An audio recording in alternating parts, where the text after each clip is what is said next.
Un ami qui a fait des millions dans la crypto-monnaie m'a partagé sa stratégie, ou en tout cas l'une de ses stratégies dans un de ses portfolios où il a un objectif de faire x20 avec en étant sécurisé et à la fois agressif.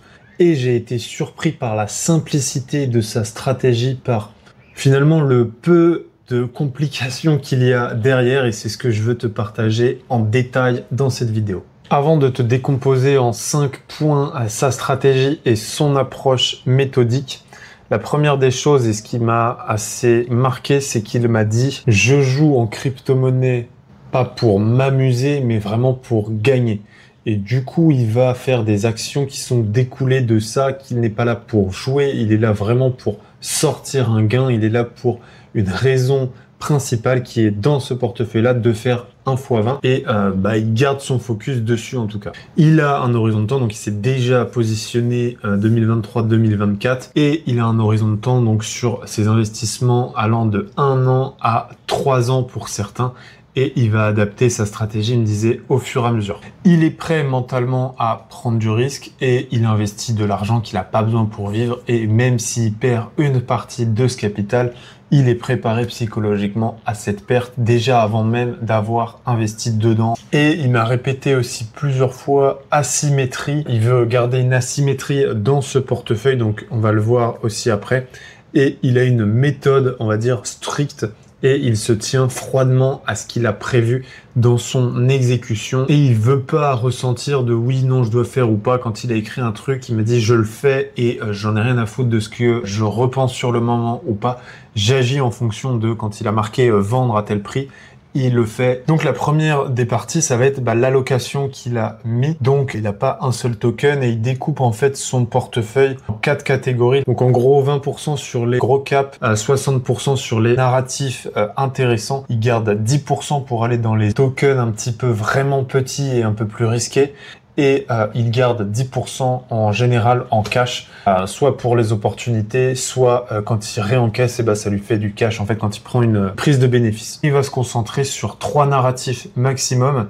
Et dans ces 3 narratifs, il a 2 tokens maximum sur chaque narratif en fait. C'est ça qui m'a impressionné puisque sur les gros caps, il va partir sur de l'ETH, du Solana, du Chainlink sur vraiment le top 10, plus ou moins top 10, mais en tout cas les blue chips et les fondements sur la crypto-monnaie. Donc là, il a 20% qui sont plutôt bien découpés. Sur les narratifs plus forts, il va avoir uniquement que 6 tokens dans 3 narratifs différents. Et il va faire tourner la liquidité en fait dans ce portefeuille-là. Après les early gems, il va découper sur plusieurs tokens pour réduire son risque et il va prendre ses bénéfices assez rapidement. On va voir ça dans la partie prise de bénéfices. Maintenant, dans chacune de ces catégories, il sélectionne méticuleusement chaque token. Il a 5 gros critères, donc l'utilité claire, la tokenomique, donc le narratif.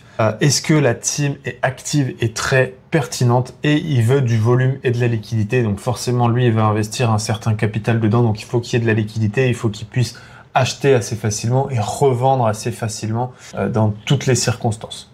Et il rajoute un 6e point, il veut que le token soit validé par le marché. Donc qu'il y ait déjà un certain attrait d'une certaine communauté ou qu'il y ait déjà une validation par la market cap du marché. Donc une fois qu'il a choisi, donc il a déjà sa répartition, il a choisi donc différents tokens et en fait il aime bien en garder 15-20 à l'œil et surtout pour la stratégie des narratifs puisque quand il est dans les gros caps, tout simplement il va garder ces gros caps. Le but c'est de les garder sur du très long terme, mais quand il va être dans les narratifs, il va faire une certaine rotation, donc garder une certaine asymétrie et donc du coup il connaît une quinzaine, une vingtaine de tokens donc dans 3 narratifs différents et il fait tourner en fait ceux qui ont gagné pour redistribuer aux autres ou à un nouveau token dans lequel il n'a pas encore investi et qui n'a pas encore pris de la valeur par rapport aux autres mais qui respecte toujours ces critères de sélection. Et donc du coup ça lui permet de définir des points d'entrée par tout simplement une analyse graphique qu'il fait sans se prendre la tête. Il définit juste les points hauts, les points bas et surtout il regarde par rapport au marché cyclique dans quel moment on est. Est-ce que les prix sont en train d'exploser? Dans ces cas-là, il n'achète pas. Sinon il attend un moment calme et d'être dans une range assez intéressante, dans une consolidation pour pouvoir prendre ses positions. Donc il utilise soit directement les ranges, soit le retracement de Fibonacci pour pouvoir prendre une position. Mais là, c'est un petit peu plus technique et c'est vraiment selon lui. La 4e des parties, c'est qu'il va faire un suivi régulier des tokens. Donc tous les 15 jours, il va très rapidement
pas à les connaître. Tu connais juste le nom, le ticker et puis basta. Il vaut mieux connaître fondamentalement 10 tokens qui sont intéressants, les étudier et avancer, progresser avec eux, les suivre, plutôt que d'en avoir trop et de ne plus savoir où donner de la tête. Voilà, j'espère que ces informations t'ont plu. J'ai été creusé avec lui, j'ai pris des notes et je voulais partager ça sur la chaîne. Donc s'il te plaît, mets-moi un pouce bleu, abonne-toi à la chaîne. Si tu veux, dans la description, tu as ton kit crypto qui va te permettre justement d'établir ton plan d'investissement à toi, ta propre stratégie personnelle. Tu réponds à cette question et tu vas pouvoir récupérer les informations personnalisées selon toi. Je te dis à très vite pour des prochaines vidéos. Ciao!